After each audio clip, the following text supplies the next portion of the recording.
Jon Stewart got his start hosting The Jon Stewart Show. Casting Conan O'Brien.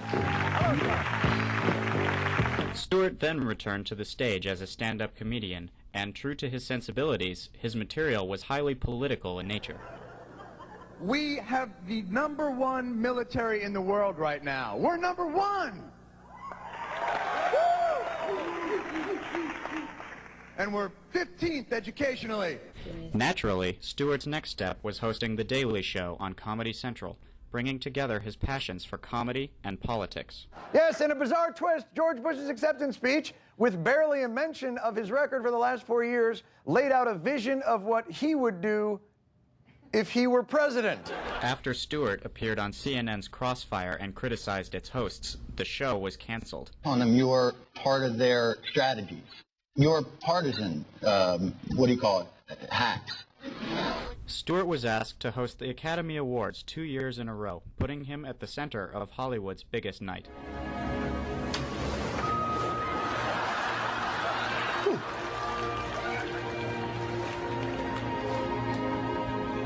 Is this a dream? No.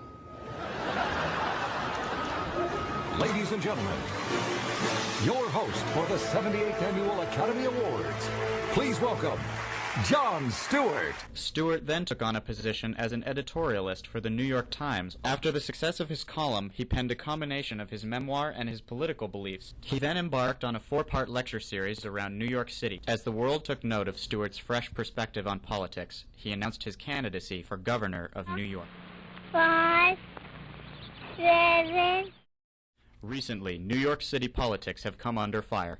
I have acted in a way that violates my obligations to my family and that violates my or any sense of right and wrong.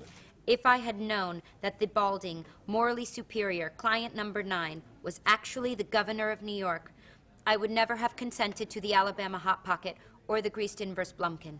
Immediately upon taking office, David Patterson admitted to several extramarital affairs. Have you ever had three-way sex with male prostitutes while using marijuana, cocaine, LSD, psychedelic mushrooms, heroin, and crystal meth? I'd say I was about 22 or 23. I tried it a couple of times, yes. Before running for governor, Jon Stewart was a comedian. These guys at these companies were on a Sherman's march through their companies, financed by our 401ks. And all the incentives of their companies were for short-term profit. And they burned the house down with our money and walked away rich as hell. And you guys knew that that was going on.